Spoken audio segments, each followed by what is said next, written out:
Denne omgangs AT handler om rejser, og jeg har valgt at tage jernbanen i Danmark.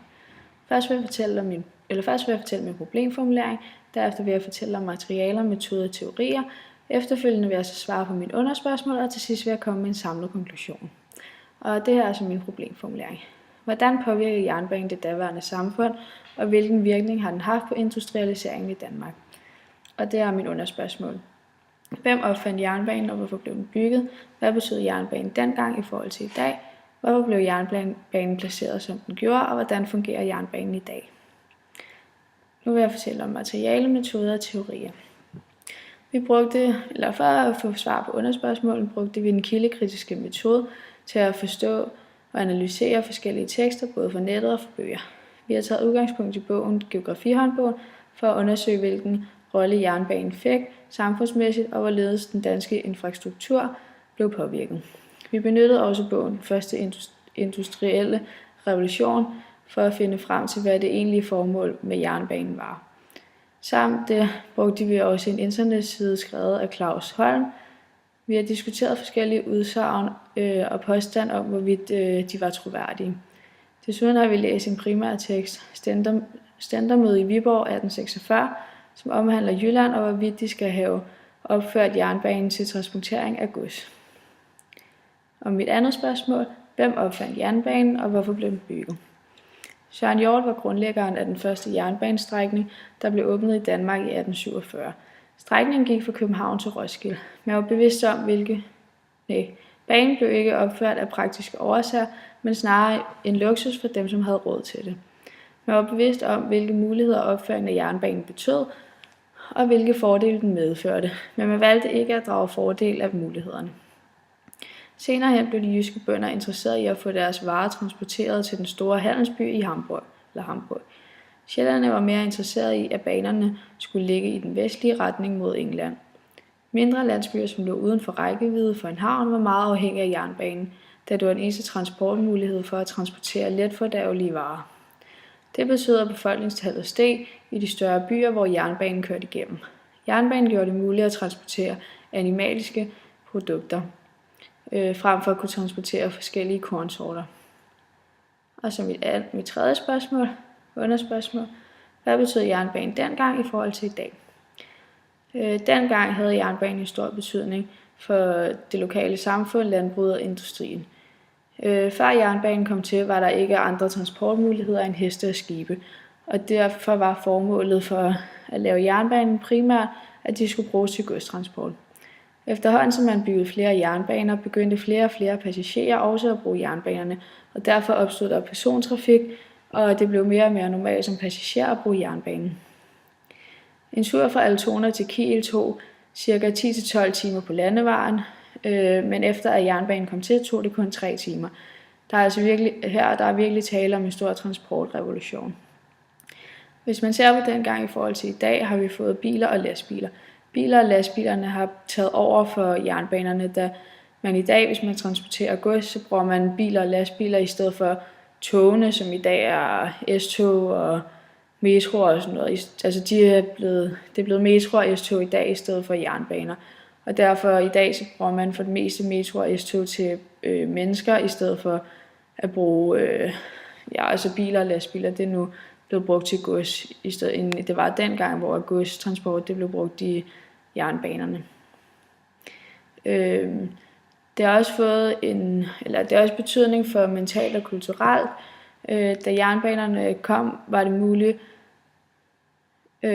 muligt at komme langt omkring meget hurtigere. Da de eneste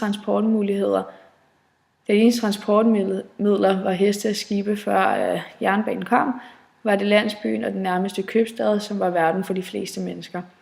Med jernbanen var det muligt at komme ind til indre by, som f.eks. København eller Hamburg, og det var blevet meget hurtigere nu med jernbanen. Den østrigske økonom Josef A. Schumpeter mente, at jernbanen havde en stor effekt på økonomien og de teknologiske innovationer. På grund af jernbanen kom der konkurrence mellem virksomhederne i de forskellige byer, og derfor kunne kun de driftige og innovative producenter overleve, og de gamle produkter blev skiftet ud. Jernbanen gjorde, at den danske infrastruktur blev ændret. Nu flyttede man ikke ind til byen længere for at få bedre job. Jernbanen var en byskabende faktor. Uden for diverse købstæder opstod der stationsbyer. Bønderne bragte deres varer til stationsbyerne for at transportere deres varer videre med tog.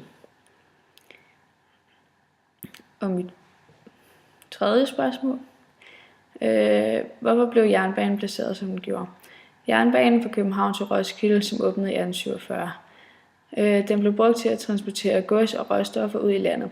Jernbanens placering var ideel, da man kunne transportere varer fra København og ind til landet. Jernbanen gjorde muligt at transportere varerne hurtigere og nemmere, da man ikke skulle tænke på vejret, og man havde større kapacitet. Det var ikke kun transporttiden og kapaciteten, som blev forbedret, men også omkostningerne blev formindsket. Grunden til, at jernbanestrækningen blev opført mellem København og Roskilde, var blandt andet, at Roskilde lå nær en fjord, hvilket var en stor fordel for transporten.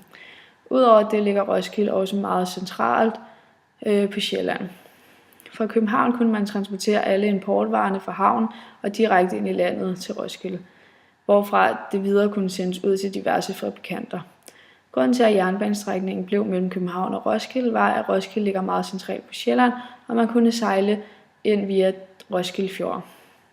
Så jernbanen blev derfor placeret, som den gjorde, fordi det var nemmere og hurtigere, og dermed meget billigere at transportere varer ind og ud af landet. Og mit sidste underspørgsmål. Hvordan fungerer jernbanen i dag? I dag bliver jernbanen brugt mest til persontransport, men også transportering af varer. I 1847 blev jernbanen hovedsageligt brugt til at transportere varer, men er gået hen og blevet mere almindeligt at transportere mennesker. I dag har vi jernbaner rundt omkring i landet og kan stort set komme til de fleste byer via et tog. I 1847 havde vi København til Roskilde-strækningen som den eneste i kongeriget. Den 1. januar 2011 blev Danmarks jernbane målt til at være 2.667 km lang. Der er placeret 62 km jernbane for hver 1000 meter i anden. Siden 1990 er 200 km af den danske jernbane blevet nedlagt. Siden 2001 er antallet af lokomotiver faldet med 39%, samtidig med at antal togsæt er steget til at kunne rumme 125.000 sædepladser. Dette afspejler sig også i den procentvise forskel fra 1990 til 2010. Kun 1% af den samlede godsmængde blev transporteret af tog, hvorimod lastbiler udgjorde hele 92% af den transporterede godsmængde.